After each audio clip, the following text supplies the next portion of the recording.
யாதவ குலத்தின் பெரும் அழிவானது உன் கண்ணுக்கெதிரே நடக்கும் வாசுதேவா.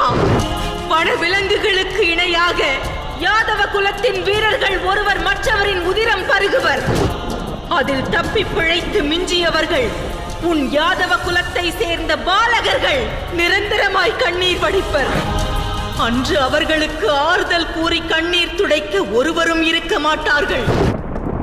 எவ்வாறு இன்று இந்நகரம் களை இழந்து இருளில் மூழ்கியுள்ளதோ, இதை போலவே ஒரு நாள் உனது நகரமும் சமுத்திரத்தில் மூழ்கி அழிவை பெறும். உனது நகரில் ஜொலிக்கும் தங்க பவனங்கள் ஆழி அலையால் அவிழ்த்தப்பட்டு ஆழ்கடலை அடையும்.